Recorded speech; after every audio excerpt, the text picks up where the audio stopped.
เทศสองสามสี่นู่นนี่ก็ได้เอาวันนี้ก็จะมาเป็นเมื่อสรุปทั้งเมื่อกินดองเนาะสรุปทั้งญาติพี่น้องของเตอละมองแต่ละทีเนาะซึ่งมาสวยทั้งนางเวียกนางงานวันนี้ก็จะว่าทั้งเจ้าภาพบอกมีอย่างตอบบุญแทนคนเป็นว่ามีแต่บรรยากาศนอกความสุขสันต์สาโดยเฉพาะการวันนำวงดนตรีคนใจเมืองเหนือมาเสริมสร้างบรรยากาศฝากต้อนให้ทางแขกที่ไม่เกียรติเฮาเนาะที่มาสวยเวียกสวยงานมาจากหลายหม่องหลายทีและเป็นพิเศษพี่น้องของจะลึงยุกลึงยอกันเลยนะอบอุ่นนับกันนับกระทั่งเจ้าภาพเจ้าการทำงานโดยเฉพาะทั้งพระดองใบดองทั้งแก้วดองสองสั้นวันนี้เจ้าในกระตามแต่เดี๋ยวว่าตามเหตุตามของตามกฎระเบียบบ้านเมืองเฮากันได้พันกันมาแล้วเนาะทั้งเมื่อวานนี้ก็ได้กันว่าเสร็จสิ้นไปด้วยดี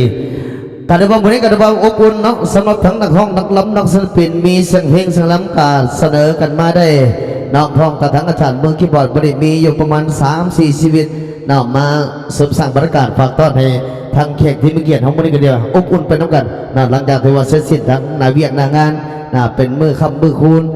สำหรับทั้งเมื่อวานนี้ก็ได้วันนี้ก็จะมาเป็นมือสรุปเอาทั้งอาจารย์มือคีย์บอร์ดแค้นพลังฝากต้อนบรรยากาศทั้งนั้นเสียงเพลงและเสียงล้ำอาจจะเป็นทั้งอันเอาดอกไส้พอมาเป็นโอ้ยไปอยู่ไกลไหลมองไหลทีมื่อนี้มาเยี่ยมญาติทำข่าวเอาทั้งเสียงเพลงสลัมมาฝากมาตอนกันแล้วกันเนาะ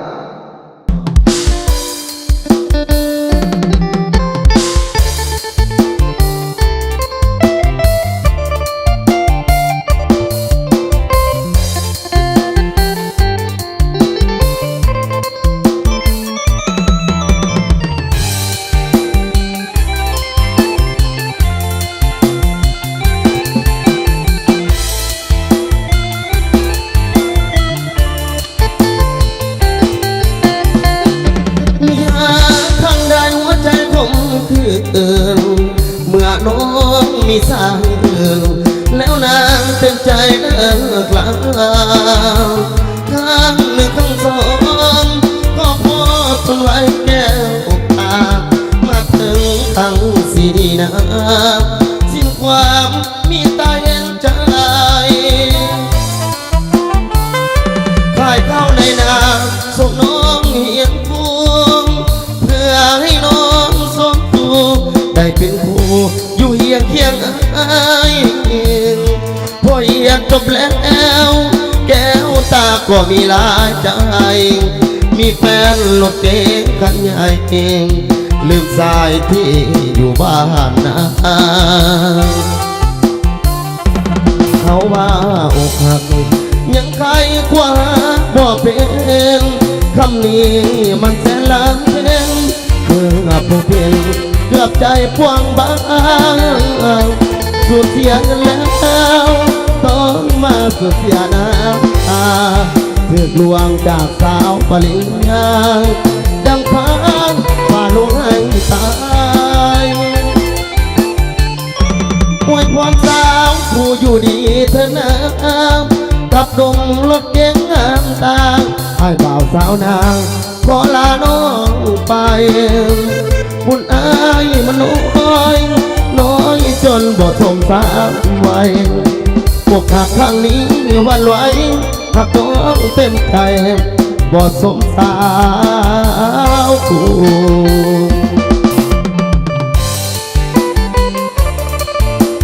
พวกหักจากทั้งสาวกูเนาะ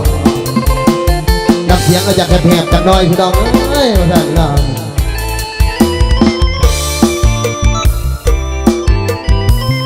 เกี่ยวกันเด้อเกี่ยวกันเด้อเกี่ยวเอาโซ่เกี่ยวเอาใส่เขาว่าอกหักยังใครกว่าพอเป็นคำนี้มันแสนล้ำเค็นเมื่อพบเห็นเกือบใจพวงบ้างสูญเสียเงินแล้วต้องมาสูญเสียน้ำตาเพื่อลวงจากสาวปริญญาดังฟังป่าลงให้ตายอวยพรสาวผู้อยู่ดีเธอนะกับหนุ่มรถเก๋งงามตาไอ้บ่าวสาวนางขอลาน้องไปบุญอายบ่น้อยจนบ่สมสามไว้อกหักครั้งนี้วันไหว ใจบ่สมสาวคู่อัดเกี่ยวเอาโศกเกี่ยวเอาใส่เด้อนะอายุดีมีแหงพี่น้องเลยนะเกี่ยวพี่น้องเกี่ยวจ้าบอกให้อัดทั้งอันน้องทรายเห็นบรรยากาศเอา2 เพลงมาสั่นจะพาเขาได้พี่น้องเด้อ2 เพลงก็เด้อสั่นโดยสารสายใจเนาะ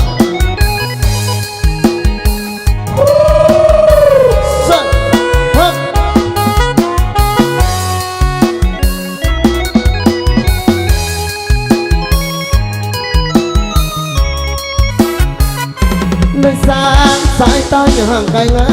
งอนสาวเอ้ยสาวน้ำก่อนดวงสมนไอ้ขอลาก่อนจงอยู่สุขีอย่ามีโศกเศร้าหน้าบางอ่อนเที่ยวนี้ไอ้จำจากจรเที่ยวหน้าจะมาไหมชีวิตของไอ้โศกโดยสารมันคือทางานให้แฟนด้วยความจำใจอายบ่อยากหนีแต่มีหน้าที่พาไปโปรดจงคิดถึงใจสู่เพื่อสายไปโดยสารหัวใจหนุ่มโดยสารสายตายบอกเคยเปลี่ยนไปหักเดียวเจ้า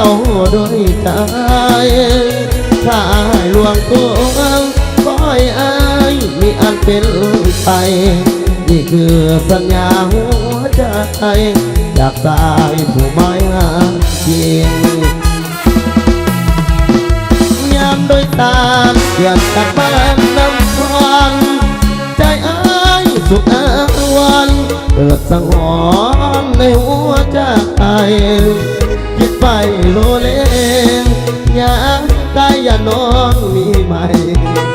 นี่ละความห่วงใยอยากรุ่มสายใต้โดยสารเกี่ยวกันเลยเกี่ยวกันเลยบ้าผู้สาวเขากันเลยเนาะเกี่ยวกันแล้วขอให้คือหวยรวยเบอร์พี่น้องเลยเนาะ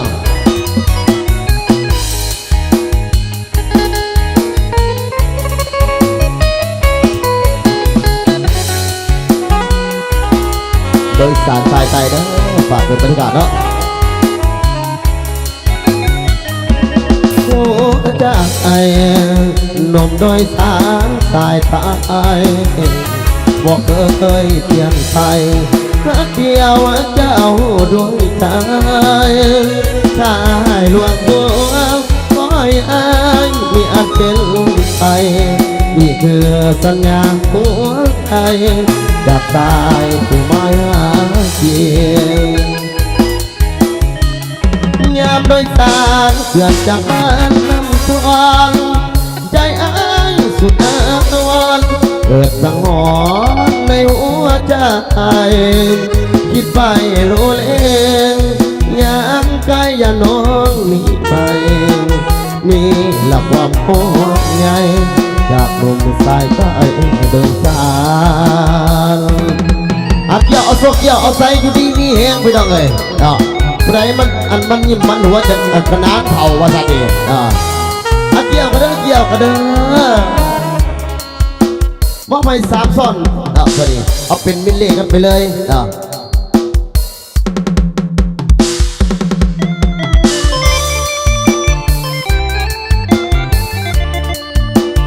นนี้คือเอาตอนไหนเป็นการเสียงสดๆโลซาโลมาตอนไหนเสด็จ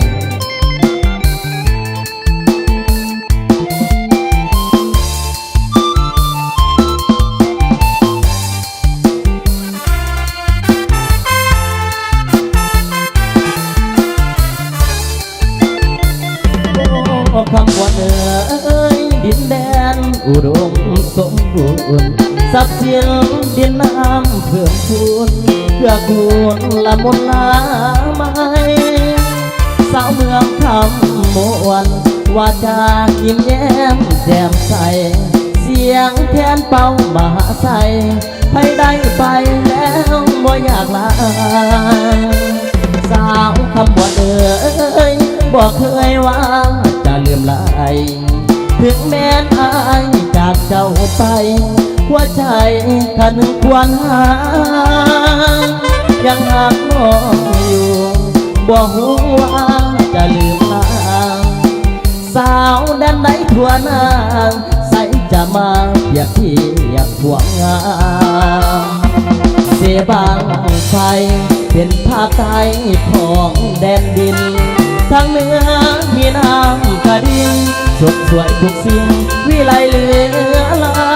ำมีสายน้ำโดนหินบุญสาวควงคนงามสายน้ำด้วยสะทามไหลผ่านทางทางเมืองคำมวนสาวคำวันขอเอ่ยเพลงนี้ฝากมาให้สาวคำวันทั่วหน้าน้องอย่าได้คิดทำควงถึงตัวไกลห่างใจอายยังคิดห่วยหวนคิดถึงสาวแม่เนื้อนวลโอ้สาวคำมวนอายยังบ่ลืม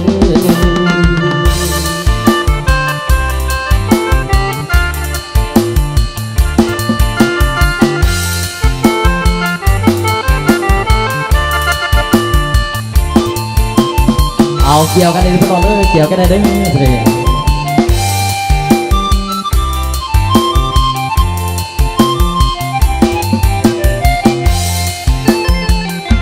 เสียบางไฟเป็นภาคใต้ของแดนดินทางเหนือมีน้ำกระดิ่งสดสวยทุกสิ่งวิไลเหลือล้ำมีสายน้ำโดนหินบุญสาวควรคนงามสายน้ำด้วยสะทามไหลผ่านทางกลางเมืองคำมวนสาวคำวันขอเอ่ยเพลงนี้ฝากมาให้สาวคำวันทั่วหน้าน้องอย่าได้คิดคำควรถึงตัวไกลห่างใจอายยังคิดห่วยหวนคิดถึงสาวแม่เนื้อนวลโอ้สาวคำมวนอายยังบ่ลืม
ดื่มแล้วก็เบียดจิตใจก็ยิ่งสดใสลืมซาหัวใจน้องจะให้ลืมได้อ้ายเอ้ย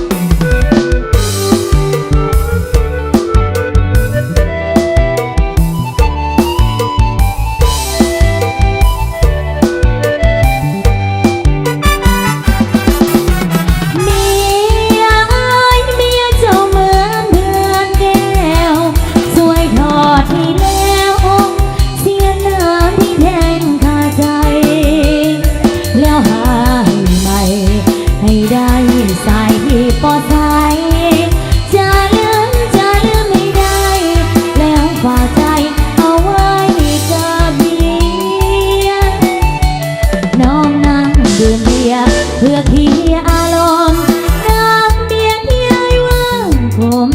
มันสร้างเล่าลงหัวใจดื่มแล้วก็เปลี่ยนจิตใจก็ยิ่งสดใสลืมซาหัวใจน้องจะให้ลืมได้เอ้ย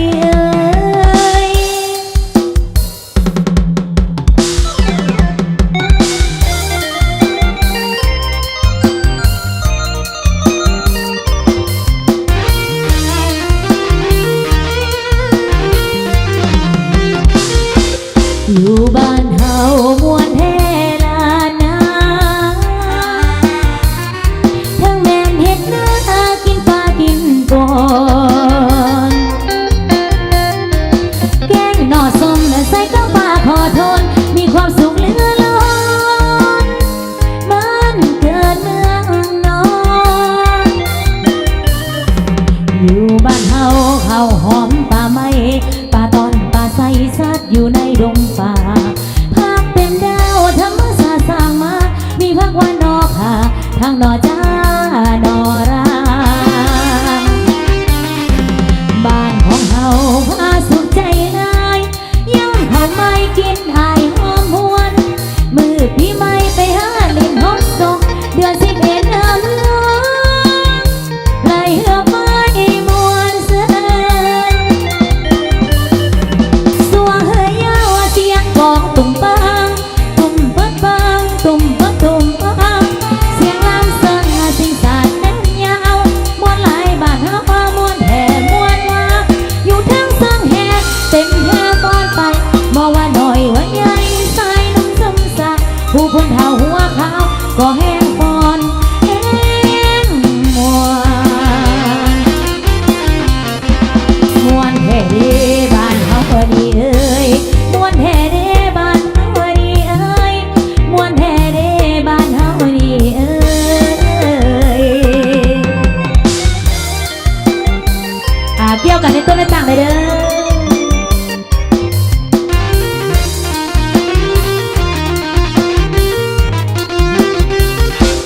บ้านของเฮาหอมป่าไม้ป่าตอนป่าใสสัตว์อยู่ในดงป่าพักเป็นดาวธรรมศาสตร์สร้างมามีพักว่านอค่ะข้างนอจ้านอราบ้านของเฮาพาสุขใจหลายย่างเขาไม่กินอายหอมหวนมือพี่ไม่ไปหาเล่นหอมส่งเดือน11น้ำล้นไหลเหือไม้มวนเสือ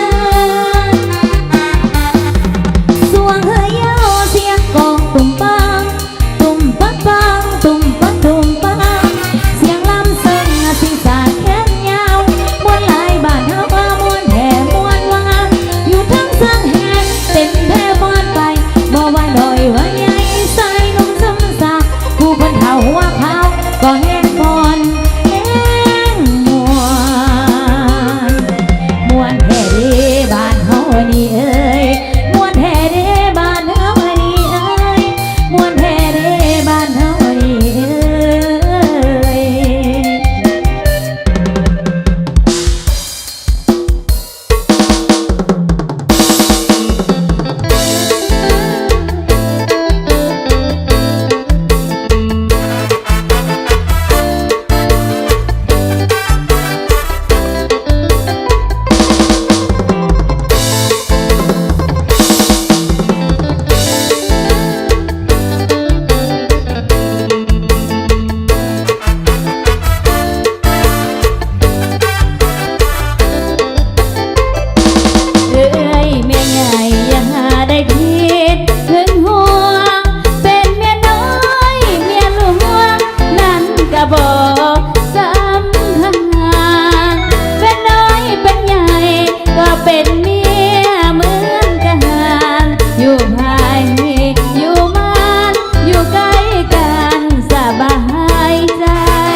บ้าน